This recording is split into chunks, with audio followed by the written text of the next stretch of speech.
Hello, my name is Shannon Crosby and I'm a registered dietitian with CoxHealth Wellness, and today we're going to talk about mindful eating.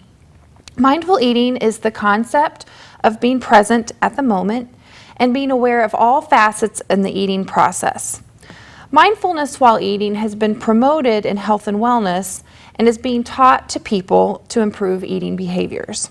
Eating mindfully is a way to control your weight, prevent chronic disease, and foster a healthy relationship with food.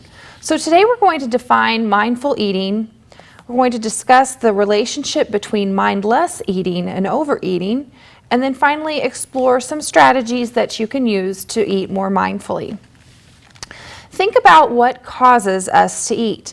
Have you ever encountered a mouth-watering dessert and devoured it even on a full stomach? There are two factors that drive our desire to eat: hunger and appetite. Hunger is the physiological drive to find and eat food, and this is controlled by internal body mechanisms, hormones, our organs, and the nervous system. Appetite is the psychological drive to eat, and this is affected mostly by external factors that encourage us to eat. Things like the time of the day, feelings of happiness or sadness, memories of pleasant tastes, and holidays or special occasions, or the sight of a tempting dessert. When food is ample, as it is in our society today, appetite instead of hunger mostly triggers our eating decisions.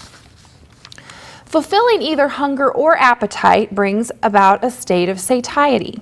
Satiety is when we feel satisfaction and no longer have the drive to eat. The hypothalamus is the portion of the brain that regulates satiety. After a meal, our blood sugar levels are high, hormones are being secreted, and the nervous system is stimulated. And these processes stimulate the satiety centers of the hypothalamus and cause us to stop eating. Feelings of satiety actually even start earlier in the eating process as we experience the sensory aspects of food, the flavor of the food, the smell of the food, the size and shape of the food in our mouth, and the variety of food that's offered to us. We think about some of the reasons that we might mindlessly eat or eat without thinking about it. As I mentioned earlier, the presence of an abundance of food can cause us to mindlessly eat. There are other examples how in our society today we tend to mindlessly eat.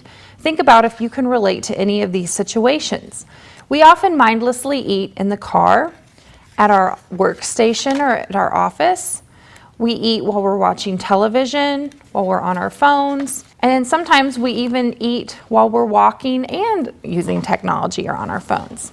So we do this as a part of our everyday habits and don't even think twice about it anymore.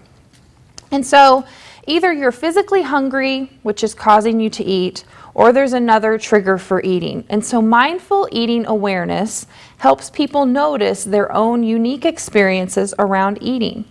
It embodies 4 core principles. The first is that we need to think about food as nourishment. Allow yourself to become aware of the positive and nurturing opportunities that are available through selecting food and preparing food by respecting your own inner wisdom of what's good for you. We're making food choices based on food as nourishment. Second, we want to choose nutritious foods that are also enjoyable to us. We need to make sure that we're using our senses to choose foods that are both nutritious and are enjoyable to us. Healthy food doesn't have to taste bad. Different cooking preparation methods, trying different recipes can help you find healthy food that's nourishing and is enjoyable to your sensory processes when you eat. Third, we need to acknowledge food preferences non-judgmentally.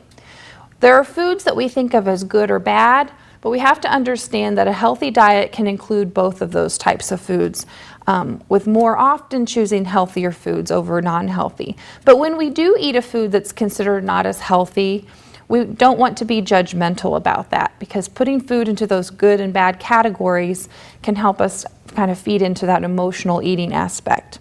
And then finally, we want to eat when we're hungry and stop when we're full. Many people today are not in touch or engaged in that thought of or the feeling of what physical hunger is versus appetite. And so we want to cue into those signs that our body is telling us that it's time to eat, and then also, even more importantly, those satiety cues of when we need to stop eating to help guide our decisions of when we want to begin and end eating.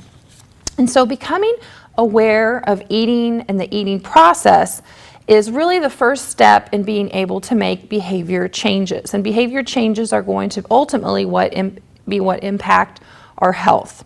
Many of the habits that drive overeating are very unconscious behaviors that people have repeated for years, over and over and over again, and we act on these without realizing them. So if we can become more mindful while we're eating, this allows us to kind of wake up and be aware of what we're doing, and once we're aware, we can start to change our actions. Since most people eat for reasons other than physical hunger, the first question of why do I eat is often central to ultimately changing behavior. And so if you tend to be a mindless eater, think about times when you might overeat. Maybe it was a binge at home alone, or maybe it was at a celebration where a lot of food was available. As we go through these questions, think about them and maybe write down your answers to help you become more aware of some of the situations when you might mindlessly eat. The first question is, why do I eat? Think about the triggers that might cause you to overeat. Is it physical hunger? Is it a challenging situation? Is it a visual cue, like driving past your favorite restaurant? Is it fatigue, stress, or boredom? Second, think about what you tend to want to eat in these situations. Think about when you want to eat. Was it time to eat according to the clock? Do you eat on a regular schedule every day, whether you're hungry or not? Or do you eat when you feel physical hunger cues? Or do you tend to eat when you feel certain emotions? The third question is, what do I eat? Do you look for convenience? What's quick and easy, the fastest thing to make? Do you look for something that tastes really good above all other reasons to eat? Do you look for foods that give you comfort? Or do you look for foods that provide good nutrition? The fourth question is, how do I eat? Is it rushed, distracted, secretive? Or are you already a mindful eater? In our technological on-the-go society, exploring the process of eating, the how do I eat can be very eye-opening. Number 5, how much do I eat? Do you stop when you're satiated? Do you finish the whole package or the whole bottle? Do you clean your plate even when you're past the point of being full? And then the last question to ask yourself is, where does the energy go? Do you feel energized after the eating episode? Or do you feel sluggish? Do you feel guilt or shame about what you did? How do your feelings affect your work or your leisure time? And how does it impact your decisions for the next time that you decide to eat? When people eat for emotional reasons, rarely do they eat their food with gladness or drink with a joyful heart. Instead, we tend to think of emotional eating as eating to manage uncomfortable emotions like sadness or loneliness, grief, hopelessness, anger, or anxiety. We start to learn how to emotional eat from a very young age. Young children are born with the innate ability to self-regulate calorie intake, which means that they eat when they're hungry and they stop when they're full. But we very quickly start to override those internal hunger and satiety mechanisms from our environment to associate different things with feelings while we're eating. If we aren't taught healthy ways to deal with our feelings, sometimes we tend to go toward food to help regulate those emotions, and that can lead into a vicious cycle. The very act of emotional eating often leads those who do so to anguish or worry about weight gain, social taboos, possible illnesses, and a loss of control about food. And so emotional eating becomes a way to escape negative feelings, but ultimately those feelings are intensified by the act of emotional eating. And so the result can be this cycle of unhealthy eating and the weight gain that follows with it. So what do you do about it if you're a mindless eater or an emotional eater? And so that's what we're going to talk about next. There's been quite a bit of research done on mindful eating and how people who learn how to mindful eat have an improved outcome when it comes to emotional eating, binge eating, and even improved outcomes in relationship to their long-term health. And many of those studies have focused on a training program called the Mindfulness-Based Eating Awareness Training Program. It's been found to have significant health benefits to its participants. The program combines these mindful eating experiences, meditation, and a discussion on how being aware of mindful eating can help participants become informed about their experiences and behaviors surrounding food. One study in particular looked at binge eaters. The binge eaters participating in the training program previously had binged on average about 4 times a week. After completing the training program on mindful eating, the number of binge eating episodes decreased to 1.5 times per week. Another study found improvements in depression symptoms among subjects who completed the program. A third study on binge eaters found that the subjects lost an average of 7 pounds after completing the program. There have also been studies on mindless eating or mindful eating that have linked improved blood sugar control, lower anxiety and stress, lower levels of inflammatory markers in the blood, and a reduced risk of prostate cancer occurrence. The cancer study results were thought to be due to the higher fruit and vegetable intake of the participants after they completed the mindful eating classes, likely due to a heightened awareness and paying attention to the nutritional quality of the diet. The next few slides are going to cover some of the things, the strategies that you can do to help you eat more mindfully in order to control your weight, control your emotions, or deal with emotions, or have better health outcomes. So the first thing to ask yourself before you eat is simple. Am I truly hungry? Am I hungry, or am I stressed, bored, sad, happy? Am I eating for emotions? Asking, am I hungry, before you stop to eat puts a little bit of a pause between the trigger and the response. That little pause gives us the opportunity to break out of our habitual patterns and gives us an opportunity to change old behaviors. Another exercise that you could do is think about a scale of 0 to 10, where 0 is extremely hungry and 10 is extremely full. And so before you eat, think about where you might fall along that scale. And then think about things that you notice about your body or the way that you feel that made you choose that number on that scale. If mindless eating is a big issue for you, you might even think about keeping a journal of your hunger rating before, during, and after each meal for 3 days. Also note some of the physical cues that you experience that lead you to choose the rating. This can help you get in touch with the reasons why you might be choosing to eat if you're not very hungry. Another strategy to eat mindfully is to use smaller plates. There are quite a few studies that have looked at our tendency to eat more food when the food is presented on a larger plate. So they took subjects and gave them the same amount of food. One group ate food on a small plate versus a large plate, and the people who were given the same amount of food on a large plate tended to eat more. It's kind of an optical illusion. We seem to be hardwired to consume more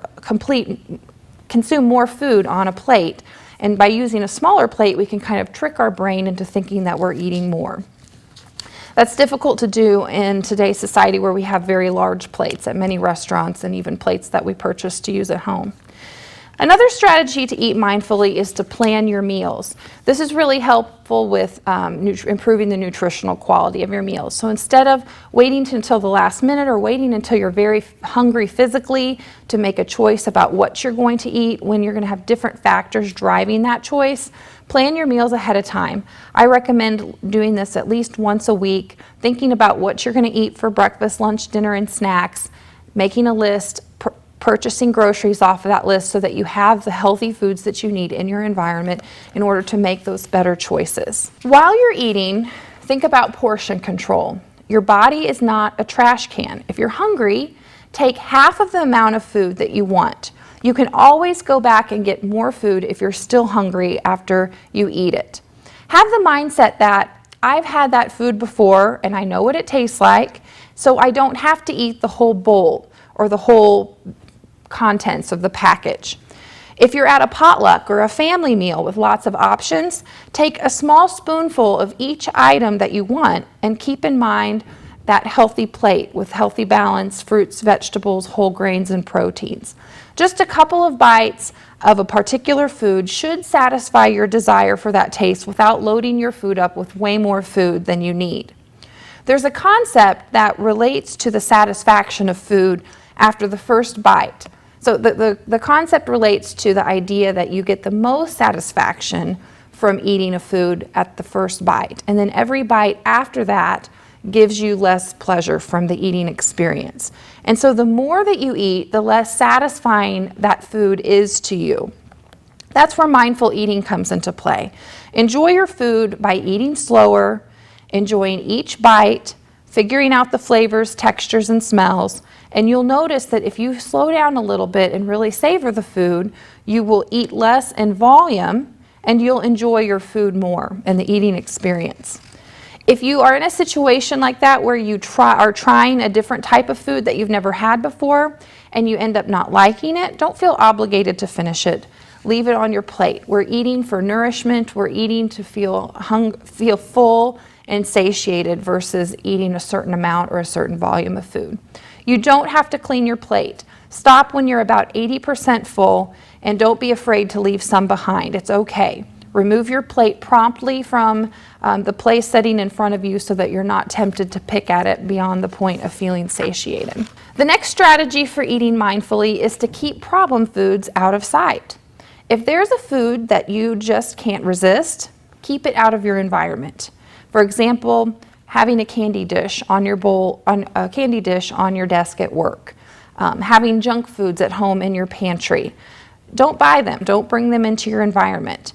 If you don't have them in your environment, you're going to be less tempted to eat them. It's not that you can't ever have them. Remember, we're not being judgmental about foods, but you're going to save them for a situation when maybe it's outside of your norm. It's not going to be the normal everyday thing to consume them on a regular basis.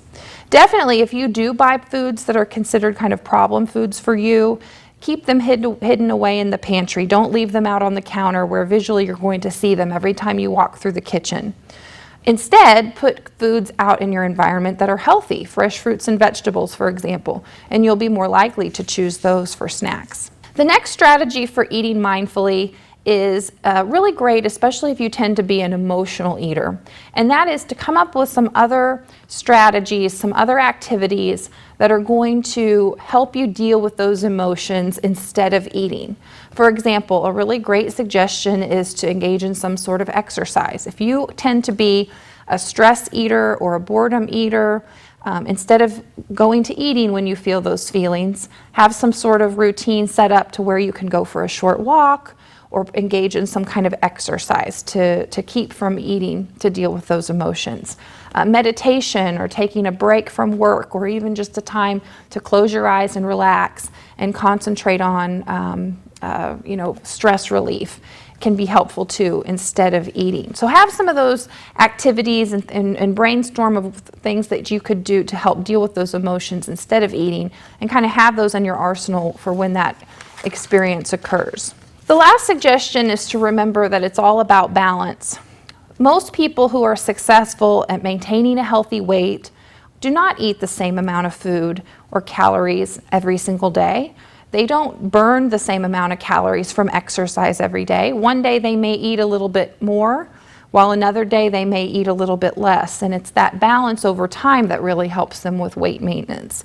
So remember that one of the core principles of mindful eating is being non-judgmental regarding food choices. Remember that it's just food.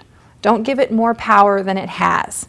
If you do splurge at a meal or a particular day of the week you eat a little bit more, balance it by maintaining your exercise program.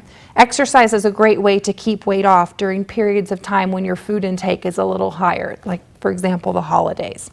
If you splurge at a meal or a party, then make a commitment to eat a little healthier for the next day or even the next few days. It's very important not to beat yourself up and get on the cycle of dieting. So in conclusion, mindful eating is the idea that we're going to be more present in the moment while we're eating and be aware of all of the facets of the eating process. And this is a way that's very effective for you to control your weight and to improve the nutritional quality of the food that you eat so that you have better health outcomes. If you have any questions, I'm happy to answer those. You can email me at shannon.crosby@coxhealth.com. Thank you for your attention and have a good day.